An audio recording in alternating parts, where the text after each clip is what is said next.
Hey friends, before we dive in, quick reminder.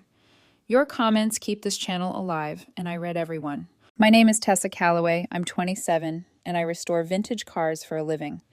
Not cute hobby, buff offender for Instagram restoring. I mean stripped to the frame, grease under the nails, parts hunting at dawn restoring. 6 cars live in my shop right now. 2 are fully finished and pay the light bill through show fees and film rentals. The other 4 are in that ugly duckling stage that only lunatics and mechanics fall in love with. Appraised together, they're worth about $180,000.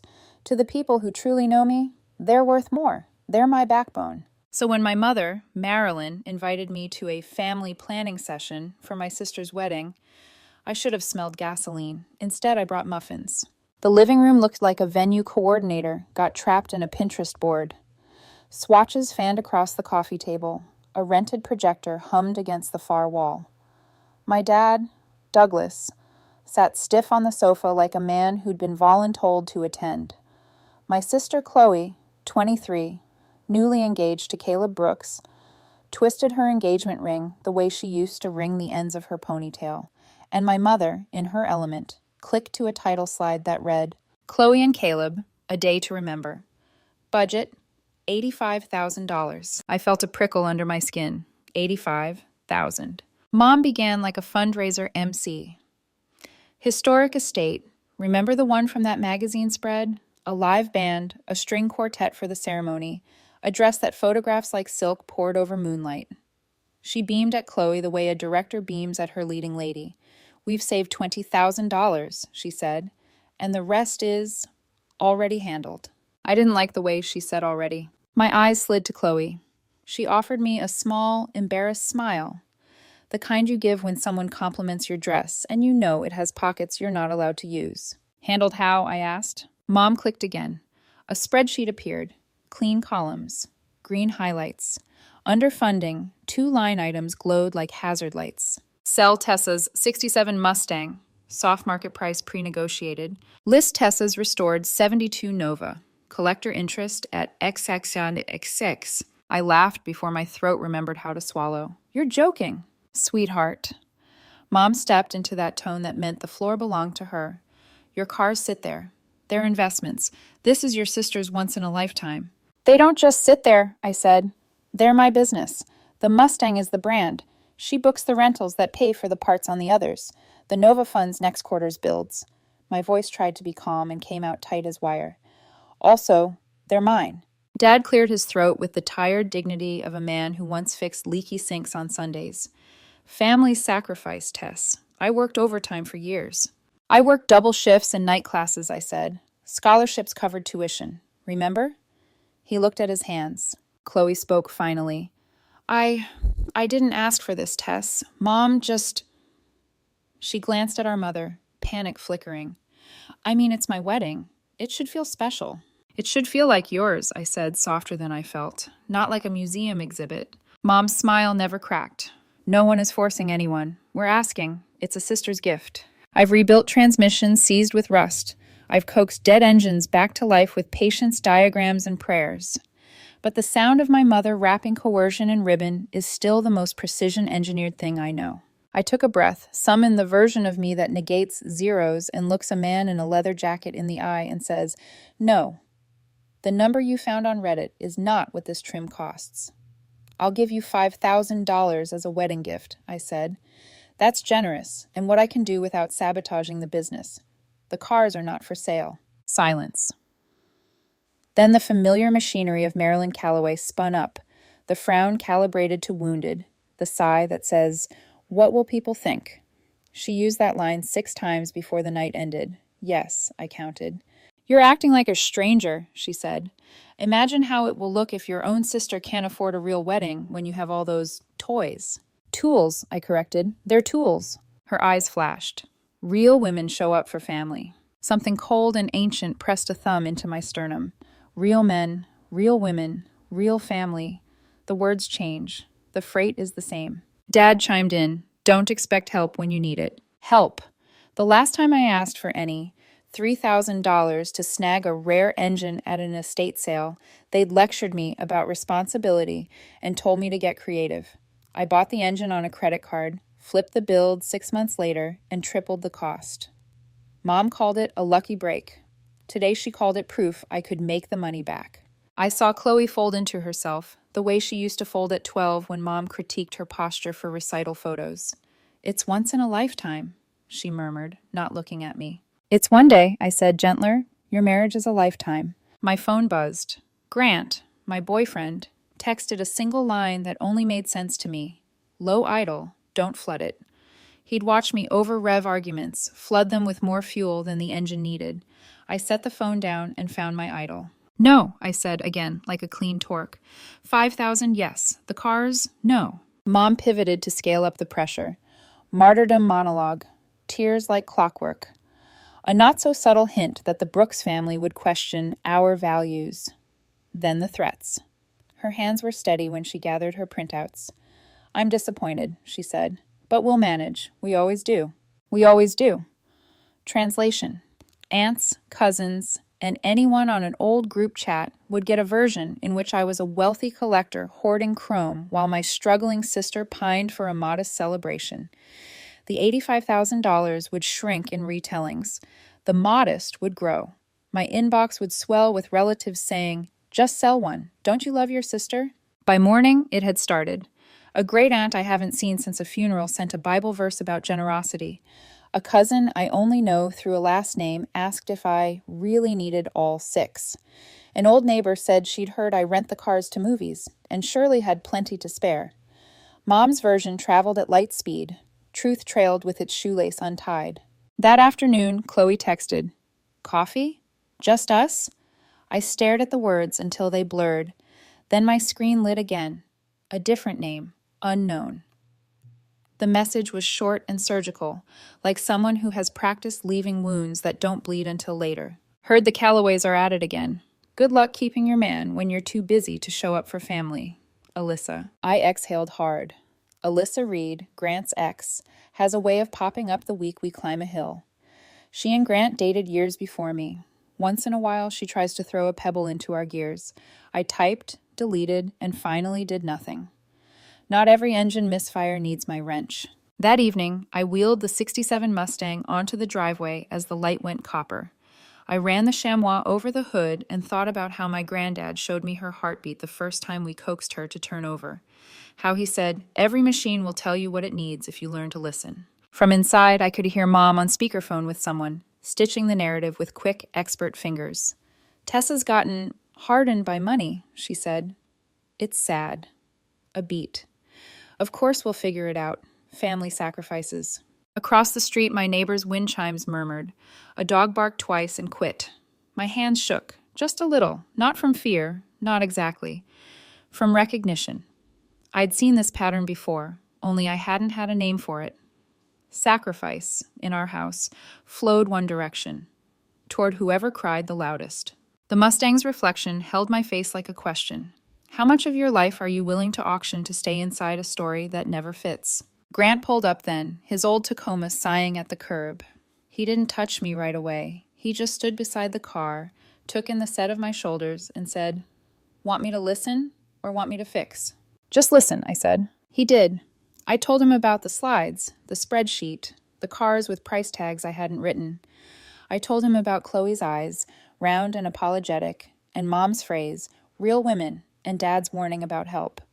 I told him about the texts, and, fine, I told him about Alyssa. When I ran out of words, he said only, "We can hold this line." "We?" I asked, surprised at how much the word steadied me. "We," he repeated. It shouldn't have surprised me that the call came the next morning from a number I didn't recognize, carrying the careful pause of someone deciding whether to jump. The voice was low and dry, like paper rubbed between fingers. "Tessa, it's Valerie, your aunt." A name we weren't supposed to say out loud. "I heard about the wedding." A breath. "I think it's time you heard about the family." Somewhere deep in the house, a timer dinged. Across my workbench, a carburetor waited like an unsolved riddle. I set the wrench down. "Okay," I said. "I'm listening." Aunt Valerie Shaw spoke like someone sanding down paint. Steady, careful, making sure the next layer would actually stick. "I'm not calling to turn you against your mother," she said. "I'm calling so you can stop thinking you're cruel when you say no." We stayed on the phone for 2 hours. I paced the length of my garage until my step counter buzzed, and then I sat on the cold concrete, back against a stack of tires, as Valerie unfolded a history that felt like a map drawn in invisible ink over my childhood. 25 years ago, she began, I launched a small catering company. Secondhand ovens, one beat-up van, 3 part-time staff I paid before I paid myself. Business was good enough that she could almost breathe, until a cousin announced a 200-guest wedding. They wanted it for free, she said, not at cost. Free. Your grandmother said, family sacrifices. Your mother said, it's exposure. That word is a warning label. Valerie offered to cover labor at cost and waive her own fee. Selfish, the chorus said. It escalated the way our family always escalates. Hints, then guilt, then shunning, disguised as disappointment. Valerie caved, catered the whole event, and ate the loss that pushed back her expansion 2 years. 6 months later, my husband's accident knocked us flat, she continued. Do you know what your mother said when I asked for help? Valerie mimicked Marilyn's bright tone. You have a business. Figure it out. I felt something click into place, ugly and satisfying, like a seized bolt, finally loosening under a breaker bar. Valerie kept going. The emergency loan she was pressed to contribute to, that turned out to be an uncle's gambling debt. The time she was asked to give her college fund to help a brother get back on his feet. When she declined, she was labeled materialistic. When she agreed to anything less than total surrender, she was ungrateful. Does this sound familiar? She asked. My laugh came out too sharp, down to the punctuation. Your mother learned this, Valerie said softly. It looks like love because that's how she survived being loved. It isn't love. We sat with that. The garage smelled like cut rubber and old rain. Outside, a delivery truck coughed and moved on. Have they ever celebrated you? Valerie asked, without immediately calculating what they could ask for next. I thought about the Mustang, about the first time a film crew wired me payment same day. And I told Mom the number, expecting, what? Pride? She'd nodded and said, imagine the wedding you could fund for your sister one day. I didn't answer. Valerie didn't need me to. And your sister? She asked. Has anyone asked her what she wants? Coffee, I said, remembering Chloe's text. Today, just us. Good, Valerie said. And Tessa, when the campaign starts, it may feel like love withdrawing. It's not. It's a system losing its power supply. We hung up, and the silence after her voice felt clean, like primer. At the cafe, Chloe had already claimed the corner table, the one by the window where you can pretend the whole street is a movie passing by. She stood when she saw me and hugged so hard I felt the ridge of her engagement ring press into my shoulder. I'm sorry, she blurted, then winced. I don't even know what I'm apologizing for. For being born into this circus, I said. It made her laugh, which was the only way either of us could keep from crying. We sank into chairs. She wrapped both hands around her mug the way people do in commercials when they're about to learn a lesson. Outside, a dog dragged a man down the block with purpose.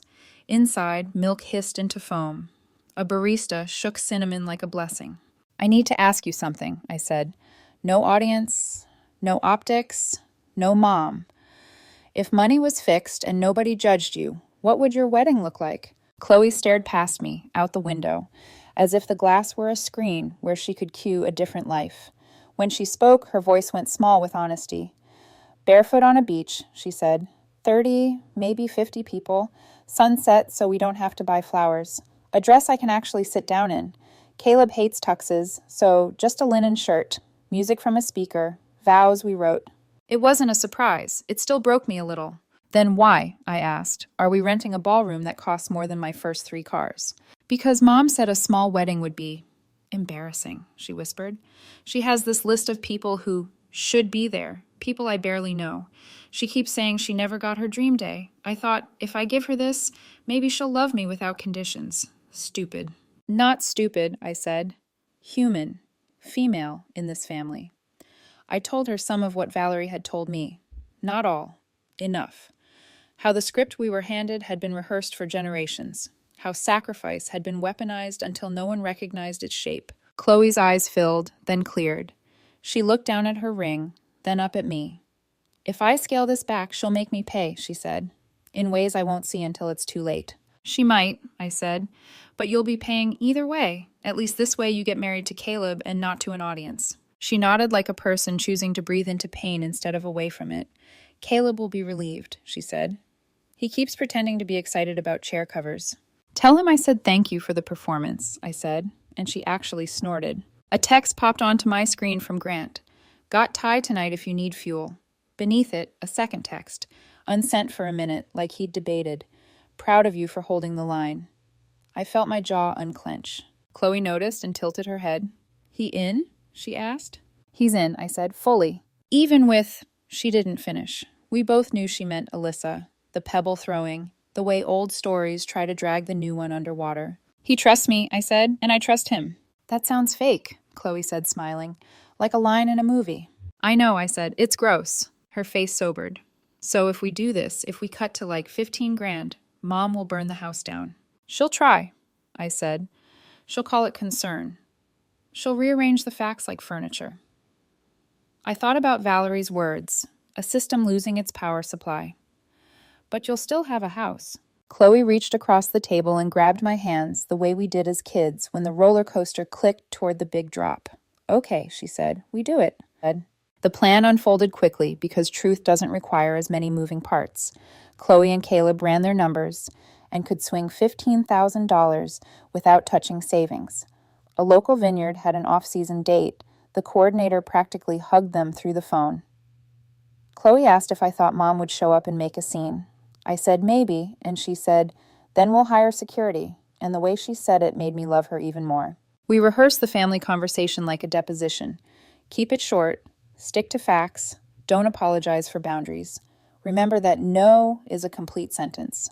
Chloe practiced saying, we've decided, until her voice stopped wobbling. On my way home, my phone lit up with a voicemail from a number I recognized from a collector forum. When I listened, my stomach dropped. It was a client. He sounded wary. Hey, Tessa, your mother called me. Said you might be struggling, and if I was still interested in the Nova, perhaps you'd consider a quick sale. The air went thin, high altitude. The red line I'd half expected appeared exactly where Valerie said it would. By the time I pulled into my driveway, I had already emailed my attorney. The cease and desist drafted itself like a muscle memory I didn't know I had. Grant met me at the door, took one look at my face, and said, fix or listen? Fix, I said this time, and handed him the laptop. He proofread the letter without flinching, made 3 edits, and slid it back. Send. I did. My finger hovered for a beat over the trackpad. Then I clicked. The whoosh felt like a flywheel catching. That night, I called Valerie to tell her about Chloe's choice and Mom's call. She made a humming sound that translated to good. And also, of course she did. It gets louder before it gets quiet, she said. Hold each other's hands. When I hung up, I stood alone in the garage with the Mustang, the Nova, the bare-bones Barracuda waiting her turn. I touched each hood as if blessing them, which, in a way, I was. If Chloe held her line, if I held mine, if we could bear the noise long enough, there was a version of our family on the other side that didn't require tribute. Somewhere in the house, my phone buzzed again. This time a family group chat lighting up like a switchboard. I didn't open it. I already knew the script. Generosity, obligation, optics, shame. The words change. The freight is the same. Tomorrow, Chloe would tell Mom. Tomorrow, the machine would spit sparks. Tonight, I watched my breath plume in the cool air and whispered to the cars, to myself, to the girl I used to be, who mistook compliance for love. Stay the course. The call came the next morning before Chloe even had her shoes on. I heard the tremor in her voice when she answered, Mom, please let me. But Marilyn didn't let anyone. She broadcasted. From the living room speaker, I could hear her rage as clear as if she'd hacked into the air itself. After everything I've done for you, this is how you repay me?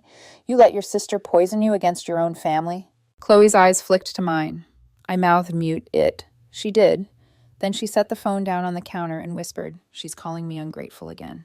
She called me emotionally stunted last night, I said, so we're even. When she finally hung up, her face was pale. She said if we go through with the vineyard wedding, she won't come. Then she won't, I said. That day was only the beginning. Within 48 hours, half the extended family had chosen sides. Loudly. Great Aunt June texted me a 6-paragraph sermon about sibling duty. A cousin I hadn't spoken to since college wrote, "You'll regret this when your parents are gone." Marilyn had perfected the art of rewriting history faster than we could tell the truth. Then came the hit that made it official. She started calling my clients. The first collector, a quiet man from Portland, phoned me, hesitant. "Your mother said you might need quick cash. If you're in trouble, I could take the Nova off your hands before the market dips." I almost laughed from the sheer audacity. "I'm not in trouble," I said, voice flat, "but my mother might be if she keeps making fraudulent claims." By sundown, my lawyer had the cease and desist drafted. Grant sat beside me on the couch while I typed, steady as an anchor. When I hesitated, he said, "She's banking on you being too nice to defend yourself. Don't be." I hit send. The whoosh of the email felt like armor snapping into place. 2 hours later, Dad called. "Your mother's upset. Why would you drag lawyers into family matters?" "Because she's sabotaging my business, Dad." "She's just concerned." "She's spreading lies," he sighed. "Don't air dirty laundry." "She already hung it on my client's fences." He didn't reply, just the same silence he'd used all my life, his version of approval through avoidance. By the end of the week, Marilyn had recruited her audience again. Old neighbors, church friends, even a retired teacher messaged me versions of the same plea. "She's heartbroken, Tessa. You've changed." I had, finally. Meanwhile, Chloe and Caleb pressed forward. They sent invitations for their scaled-down $15,000 wedding at the Vineyard. The guest list, 50 people. You'd have thought they'd announced a divorce. Mom's meltdown was operatic. She cried, she wailed, she declared she'd been erased. Then she pivoted. "Fine," she said through gritted teeth. "Do what you want. Don't expect me to plan a thing." Chloe's shoulders unclenched. "Thank you," she said. Mom's eyes hardened. "I mean it. Not one thing. You'll see what happens when you freeze out your own mother." Later, Chloe texted me. She's sending daily photos of dresses with captions like, "Could have been yours."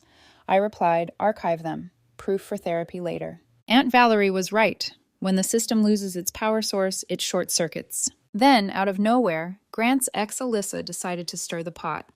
She posted a vague status on Facebook, something about men who let their girlfriends destroy family bonds. My name wasn't there, but half the extended family saw it. Grant showed me before I could hear it secondhand. "She wants to be relevant," he said. "She won't be." He reported the post, then handed me his phone. "You can read any message you want." I didn't need to. "I trust you," I said, and meant it. The next morning, I found Mom had left a voicemail on my business line, a chillingly calm one. "Sweetheart," she said, "I think you've misunderstood my intentions. I was just looking out for you. But if you insist on treating me like an enemy, then maybe that's what I'll become." That was the last straw. I saved the message, then turned off notifications. Chloe, meanwhile, was unraveling quietly. She'd go to bed fine, then wake up shaking. "She calls every night," she whispered. "She says she's sick. She says she won't live to see the wedding." Caleb tried to help, but Marilyn had started calling him too, accusing him of isolating her daughter. I told Chloe what Valerie had told me. Love that demands obedience isn't love, it's debt. A week later, Caleb drove to my parents' house. He didn't tell Chloe until afterward. "She needed to see that someone else could stand up to them," he said. He came back pale but calm. "I told your mother her behavior was abusive," he said. "Your father just sat there." "And Mom?" "She said I was controlling, then she threw her phone at the wall." That night, Chloe blocked her number, and the silence that followed was blissful. For 3 days. Then came the midnight knocking. It was Mom, crying, begging Chloe to let her in. When she didn't, Mom sat in the hallway for 2 hours, leaving voicemails that swung from apologies to fury. Building security escorted her out. The next morning, Dad called me again, his voice softer this time. "Your mother's falling apart," he said. "You've made your point." "Dad," I said quietly, "I haven't even begun to make it." Later that afternoon, Valerie called. "She's escalating," Valerie said. "It means she's close to breaking." "Breaking what?" I asked. "The illusion that she's in control." That night, I dreamt of engines, the ones that seize up before finally roaring to life. Something was shifting, grinding, about to change. The next week was pure chaos. Marilyn tried everything. Voicemails, letters, even a family prayer chain email blast, begging relatives to pray that her daughters return to their senses. It was classic extinction burst. When manipulation stops working, you double it. But something shifted. Douglas, my father, who'd spent decades as her quiet echo, finally cracked. I didn't hear it firsthand, but word traveled through the grapevine. During Sunday dinner at Aunt Caroline's, Mom started another tirade, blaming Chloe's rebellion on me, saying Grant had filled my head with nonsense. And then, right in front of everyone, Dad slammed his fork down. "Marilyn, enough," he said. "You're sabotaging our daughters over a party." The room froze. No one had ever seen him interrupt her. "You need therapy," he said. "Real therapy." Mom tried to twist it. "You're humiliating me." But he didn't budge. "No, you're humiliating yourself," he said. "I'm done enabling it." The next day, she called me. Her voice was shaky, but careful. "Your father thinks I need help. I agreed to see someone." I didn't believe her, not yet, but it was the first sentence she'd ever said that didn't end with an accusation. While she dipped one toe into therapy, Chloe and Caleb quietly rebuilt their peace. They cut the guest list again, now just 30 people, and invited Valerie to officiate. When we met at Valerie's house for dinner to celebrate, I felt the difference in the air. Her home wasn't grand. It was alive. Books stacked on the floor, an open bottle of wine on the counter, her husband Peter telling stories that made Chloe laugh until she wheezed. "This," Valerie said, lifting her glass, "is what family looks like when you stop paying admission." For the first time in months, we all exhaled. We talked about everything: childhood memories, lies we'd swallowed, little rebellions we'd hidden. Chloe admitted she'd once applied for art school but backed out when Mom called it impractical. Valerie smiled. "Do it now," she said. "Nothing stops you but ghosts." Grant arrived late, covered in engine grease, still smelling faintly of gasoline and cinnamon gum. He sat beside me, quietly squeezing my knee under the table. Peter winked. "Keep her," he whispered. Later that night, when dishes were stacked and laughter faded, Valerie pulled me aside. "She's going to test you again," she said. "It's what people do when their favorite weapon gets dull." "I know. You and Chloe are the first ones to break the cycle. Don't hand it back." She walked me out to the porch. In the driveway, the Mustang gleamed under the porch light. Valerie ran a finger along its fender. "You keep these shiny as mirrors," she said. "But I think you finally stopped polishing everyone else's reflection." For the next 2 weeks, things stayed quiet, too quiet. Mom texted Chloe occasionally, short, clipped messages. "Therapy is helping. Thinking of you. I'm proud you're happy." We wanted to believe it. We shouldn't have. Because the night before Chloe's small vineyard wedding, she did the one thing she swore she wouldn't. She invited all 300 guests from her original list. She emailed them herself, writing that while the ceremony would be intimate, everyone was welcome to stop by afterward to congratulate the couple. It was the ultimate power move, turning Chloe's boundaries into a public spectacle. When Chloe saw it, her face went white. She called me, voice shaking. "She's hijacking the wedding, again." "Then we take it back," I said. "How?" "We don't play her game anymore." There was silence on the line, then resolve. "Then we're eloping," Chloe said. "Tomorrow. Just you, me, Caleb, and Valerie." I almost smiled. Now you sound like a Callaway I can respect. The next morning, we packed the car before sunrise and drove toward the coast. The sky was pink and bruised, the ocean pulling light over itself like a blanket. Valerie met us there, barefoot on the sand, holding a handful of shells instead of flowers. "Ready?" she asked. Chloe looked at Caleb, then at me. More than ever.